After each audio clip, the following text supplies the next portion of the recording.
Hey guys, I want to talk about why Pokemon can't print enough 151 in Crown Zenith, and a lot of it is due to popularity and margins and safety.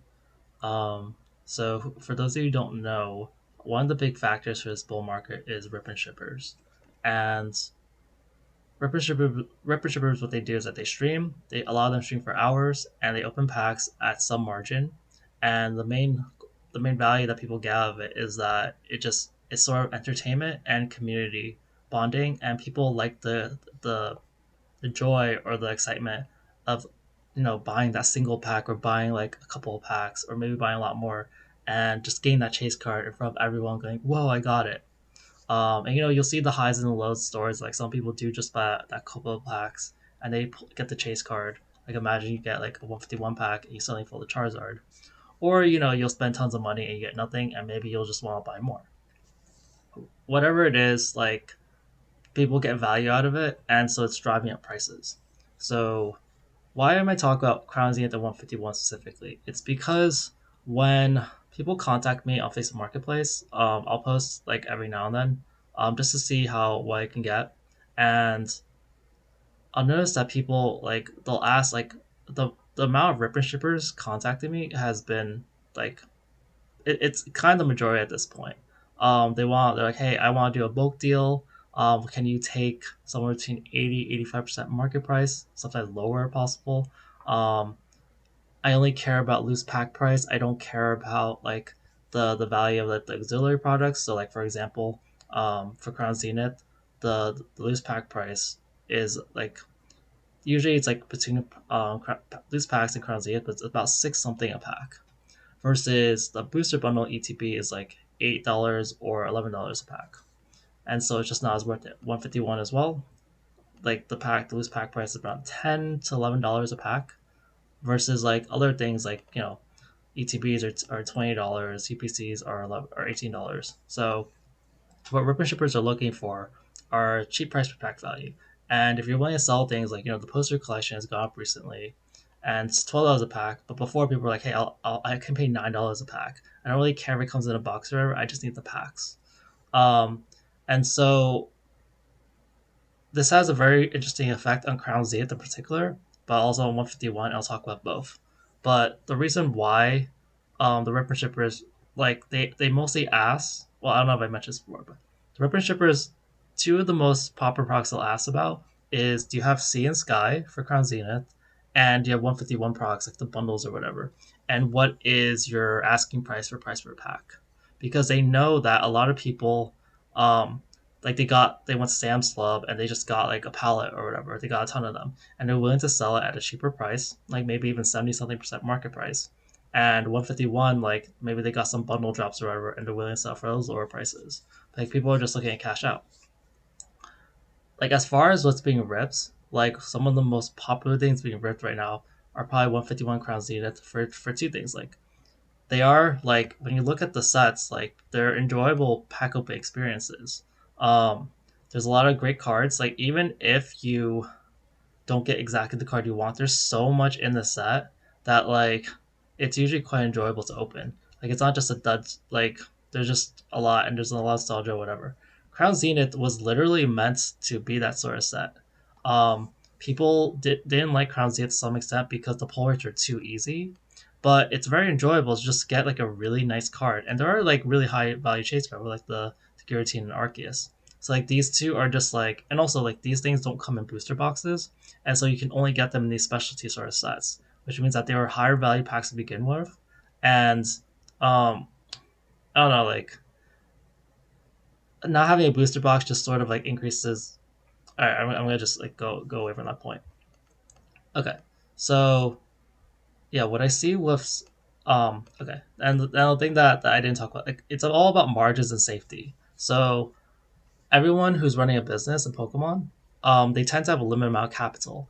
Like I've seen people like they'll buy a margin because like they just need to have a lot of quantity. They're basically doing margins. So it's like, okay, can I make like $1 a pack, $2 a pack, 50 cents per pack or whatever. And so they don't want to hold product that people aren't gonna buy. Because like, sure, let's say I gave you a really good deal on Scarlet Violet base. How long are you gonna be holding Scarlet Violet base for? Like people are like, I don't want People aren't excited to open like Scarlet base. They're excited to open things that have like high returns, even if the pack price is a little higher. So Crown Zenith is really a good target because people are willing to sell it for cheaper typically, because there's just a lot of people who are like, hey, I got to see this guy because Pokemon literally released a product that was like two something a pack. Like that's part of the reason why. And so this is the reason why for the title why Pokemon Company can't print enough. It's because like okay for Crown Zenith in particular, their strategy for introducing Crown Zenith through Sea and Sky kind of backfires a little bit because it makes it a target for Ripper shippers to open even more, especially as like because at some point you're gonna look for like the easier targets. You don't like I've seen people like, hey, I don't want Japanese, um, unless it's maybe the latest set. Like I want something that's gonna be the latest and something that's really popular. Crown Zenith and 151 are not the newest sets, but they're like tried and true, like, oh, I can get good value and they're very popular. And then, there's also the newer sets like, oh, I want Prismatic or whatever. What's the price on that? But as soon as something gets less popular, it doesn't want to be, they don't want to open it because they don't want to hold product. They hold product like they can't like they have a constant amount of like, hey, I need to get product and open it, get product, open it. Since they're moving so much, they have to make constant deals, and they're like, hey, seeing Sky, can I get this? This doesn't move. Like over time, when you run that sort of business, you'll figure out what moves or not. So yeah, since Pokemon Company, a lot of the printing recently seems to be the seeing Sky and sometimes the bundles. Um, yeah, they're just seeing like a lot of people eat it up because I've seen like the price of seeing Sky go like up and down. I think the low.